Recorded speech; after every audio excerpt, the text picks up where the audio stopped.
සුබ දවසක් ඔයාලා සියලු දෙනාටම තරුවැස YouTube channel එකෙන් සාදරයෙන් පිළිගන්නවා.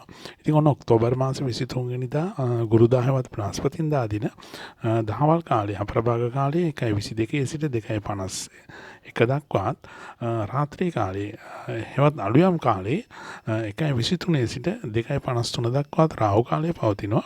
ඉතින් ඔයා 3 වෙනිදා 12 වෙනිදා 21 වෙනිදා 30 වෙනිදා කියන දිනයක ඉපදුනා නම් වඩාත්ම සුදුසුයි මෙම කාලයන් භාවිතා කිරීම.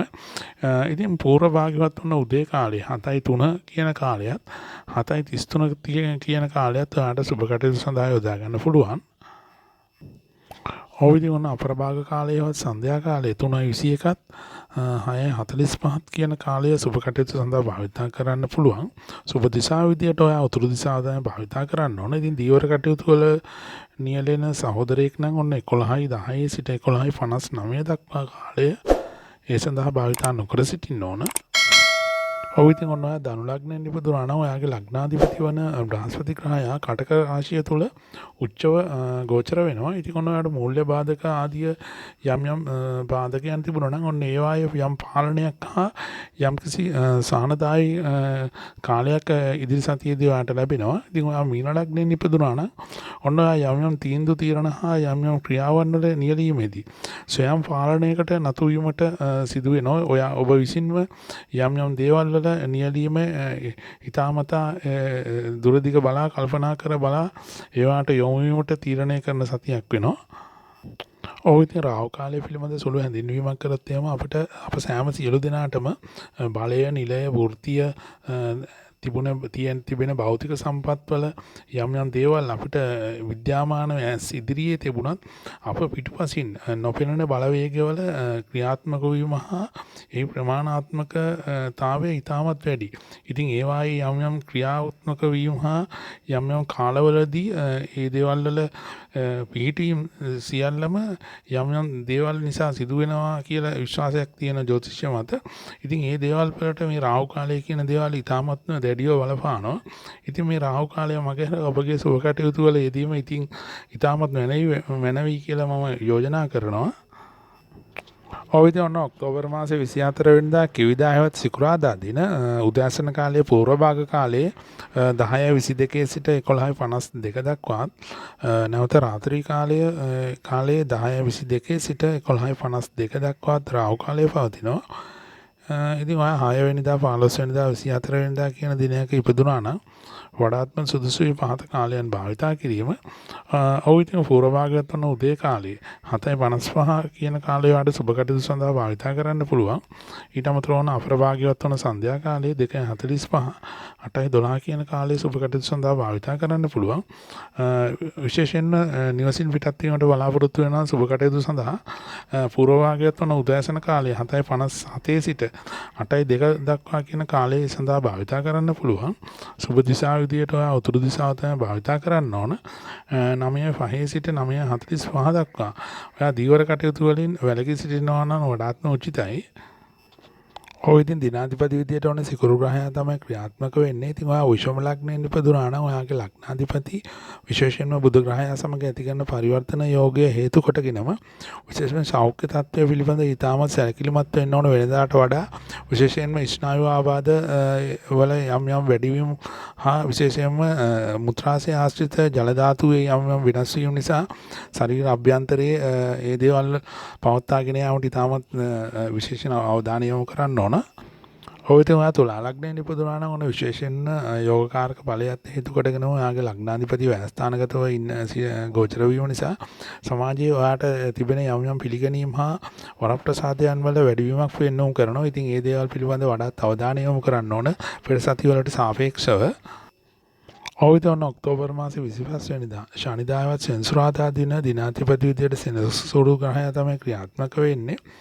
ඉතින් ඔන්න උදෑසන කාලේ 8:53 සිට 10:22 දක්වාත් නැවත රාත්‍රී කාලේ 8:51 සිට 10:21 දක්වාත් රාහු කාලය පවතිනවා. ඉතින් ඔය 8 වෙනිදා 17 වෙනිදා හෝ 26 වෙනිදා කියන දිනයක ඉපදුනා නම් වඩාත්ම උචිතයි මෙම කාලයන් භාවිතා කිරීම. ඉතින් ඔන උදෑසන කාලයේවත් පූර්ව භාග කාලේ 11:13 කියන කාලය යොදා ගන්න පුළුවන් සුබ කටයුතු සඳහා. ඊට අමතරව අපරභාගයවත් වන සන්ධ්‍යා කාලේ 4:58 7:55 කියන කාලය යොදා ගන්න පුළුවන්. සුබ දිශාව විදියට ඔයා උතුරු දිශාව තමයි භාවිතා කරන්න ඕන. විශේෂයෙන් 8:25 සිට 7:05 9:05 කියන කාලය විශේෂයෙන්ම දීවර සොයුරන්ට දීවර කටයුතු සඳහා එම කාලය භාවිතා නොකර සිටින්න ඕන. ඔවුද මොනවා මකර ලග්නෙන් ඉපදුනා නම් ඔයාගේ ලග්නාධිපතිගේ හැසිරීම අනුව විශේෂයෙන්ම රැකියාවේ වරප්‍රසාදමය තත්ත්වයන් ඉදිරි සතියේදී ඔයාලට ලැබෙනවා. විශේෂයෙන්ම සමාජ වෘත්තීය වරප්‍රසාදයන් භුක්ති විඳීමට හා ඒ ක්‍රියාකාරීත්වයන් වලට අනුගත වීමට හැකියාවක් ලැබෙනවා. ඉතින් ඔයා කුම්භ ලග්නෙන් ඉපදුනා නම් ඔන්න විශේෂයෙන්ම පෙර සතිවලට සාපේක්ෂව ඔයාගේ යම් අධ්‍යාපනය විශේෂයෙන්ම විවාහය විශේෂයෙන් රැකියාව ඒ දේවල් වල විශේෂයෙන් ධනය පිළිබඳව යම් පෙර සතිවල තිබූ ආකාරයම තමයි මිශ්‍ර ඵලදායි සතියක් තමයි පෙන්වුම් කරන්නේ. ඔය ඉතින් 26 වෙනිදා රිවිදායවත් වන ඔක්තෝබර් මාස 26 අපරභාග කාලයේවත් වන සන්ධ්‍යා කාලයේ 4:20 සිට 5:50 දක්වා රාහු කාලය පවතිනවා. නැවත අලුයම් කාලය එනම් 27 වෙනිදා අලුයම් කාලයේ 4:23 සිට 5:54 දක්වා රාහු කාලය පවතිනවා. විශේෂයෙන්ම ඔයා 1 වෙනිදා 10 වෙනිදා 19 වෙනිදා හෝ 28 වෙනිදා කියන දිනයක ඉපදුනා නම් වඩාත්ම උචිතයි පහත කාලයන් භාවිතා කිරීම. ඉතින් ඔන්න උදෑසන පූර්ව භාගයවත් 8:20 11:08 කියන කාලයේ සුබ කටයුතු සඳහා භාවිතා කරන්න පුළුවන්. අපරභාගයවත් වන සන්ධ්‍යා කාලයේ 3:10 6:30 කියන කාලයේ සඳහා භාවිතා කරන්න පුළුවන්. ඔය විදිහෙන් සුබ කටයුතු සඳහා ඔයා නිවසින් පිටත් වීමට බලාපොරොත්තු වෙනවා 8:46 සිට 8:51 දක්වා කාලය ඒ සඳහා භාවිතා කිරීම වඩාත්ම උචිත වෙනවා. ඉතින් සුබ දිශාව විදියට ඔයා නැගෙනහිර දිශාව තමයි භාවිතා කරන්න ඕන. දීවර සොයුරෙක් නම් ඔන්න 5:10 සිට 5:57 දක්වා තියෙන කාලය ඒ සඳහා භාවිතා නොකර සිටින්න ඕන. ඔය ඉතින් ඔන්න සිංහ ලග්නයෙන් ඉපදුන ආගේ ලග්නාධිපති වෙන රවි ග්‍රහයා විශේෂයෙන්ම රාහුගේ නැකතකම ගෝචර වෙනවා 3 වෙනි භාවයවත් වික්‍රමස්ථානයේ. ඉතින් සාමාන්‍ය කටයුතු වල වැඩ කටයුතු වල පිළිවෙල රැක ගැනීමට ඔයා ඉතාමත් පැහැදිලි උත්සාහයක් දරන්න ඕන. ඒවායේ යම් බිඳ වැටීම් හා ව්‍යවුල් වූ මානසිකත්වයකින් ඒ දේවල් වලට මුහුණ දීමට ඇති හැකියාවක් තිබෙන නිසා ඒ දේවල් පිළිබඳව වඩාත් අවධානය යොමු කරන්න ඕන. ඔවතිවන ඔක්තෝබර් මාසේ 27 වෙනිදා සඳුදායවත් සඳු දින දිනාධිපති විදියට සඳු ග්‍රහය තමයි ක්‍රියාත්මක වෙන්නේ. ඉතින් උදෑසන කාලයේත් පූර්ව කාලයේ පූර්වභාග කාලයේ 7:23 සිට 8:53 දක්වාත් නැවත රාත්‍රී කාලයේ 7:20 සිට 8:51 දක්වාත් රාහු කාලය පවතිනවා. ඉතින් ඔයා දෙවනිදා 11 වෙනිදා 20 වෙනිදා හෝ 29 වෙනිදා කියන දිනයක ඉපදුනා නම් වඩාත්ම උචිතයි මෙම කාලයන් භාවිතා කිරීම.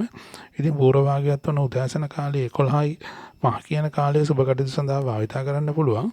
ඊට අමතරව අපර භාගයත් වන සන්ධ්‍යා කාලයේ 3:05 කියන කාලයත් 10:20 කියන කාලයත් ඒ සඳහා භාවිතා කරන්න පුළුවන්. ඉතින් සුබ දිශාව විදියට ඔයා උතුරු දිශාව තමයි භාවිතා කරන්න ඕන. ඉතින් දීවර සෝරයක් නම් ඔන්න 2:40 සිට 3:35 කියන අතර කාලය ඒ සඳහා භාවිතා නොකර සිටින්න ඕන.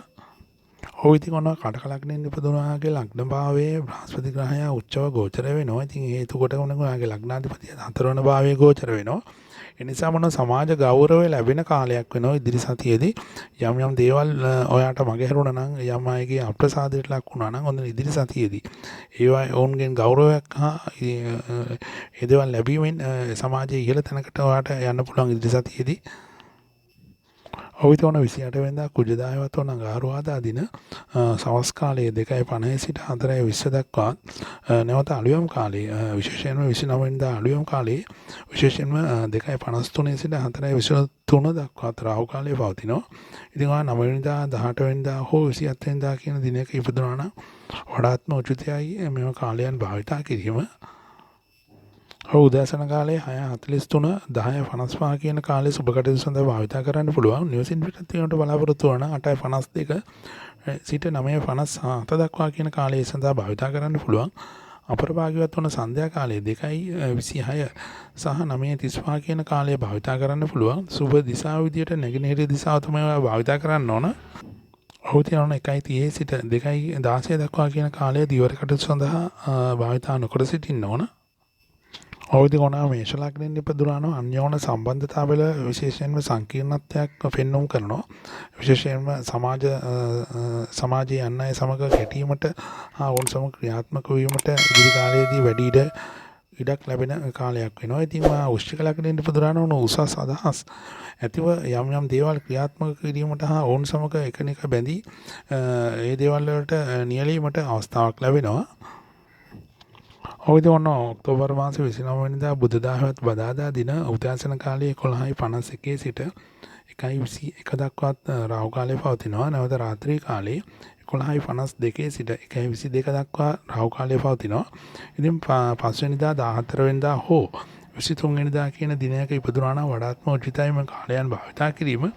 ඉතින් ඔන්න පූර්ව භාගයත් ඔන්න උදෑසන කාලය 7:47 කියන කාලය සුබ කටයුතු සඳහා භාවිතා කරන්න පුළුවන්. 6:44 සිට 6:49 දක්වා උදෑසන කාලයේ විශේෂයෙන් සුබ කටයුතු සඳහා නිවසින් පිටත් වීමට ඔයාලට භාවිතා කරන්න පුළුවන්. ඉතින් අපර භාගයත් ඔන්න සන්ධ්‍යා කාලයේදී 6:21 7:41 කියන කාලයන් සුබ කටයුතු සඳහා භාවිතා කරන්න පුළුවන්. සුබ දිශා විදියට ඔයා නැගෙනහිර දිශාව තමයි භාවිතා කරන්න ඕන. විශේෂයෙන් 12:40 සිට 1:25 කියන කාලය දිවට කටයුතු සඳහා භාවිතා නොකර සිටින්න ඕන. ඔයදී ගොනා මිථුන ලග්නෙන් ඉපදුනා නම් ඔයාගේ ලග්නාධිපතිගේ හැසිරීම අනුව විශේෂම වෘත්තීය හැදෑරීම් වලට යම් පාඨමාලාවකට හෝ යම් දෙයකට නියැලෙනවා නම් ඉතින් වඩාත්ම උචිතයි ඊට කාලය භාවිතා කිරීම ඉදිරි සතිය තුළ. ඔයදී ගොනා කන්‍යා ලග්නෙන් ඉපදුණු ඔයාගේ විශේෂයෙන්ම තරංකාරීත්වය හා සම්බරතාවය පාලනය කර ගැනීම ඉතාමත්ම උචිත වෙනවා. විශේෂයෙන් ඉක්මන් ස්වභාවය හා ඉක්මන් තීරණ ගැනීම හා ඒ අනුව ක්‍රියාත්මක වීම වඩාත්ම උචිත වෙනවා. පාලනයකින් යුතුව ඒ දේවල් වලට නිරුණා නම් ඉතින් මෙවන් වැඩසටහනකින් නැවතත් හමු වෙන තුරු ඔයාලට සුබ දවසක්. තිරුවන් සරණයි.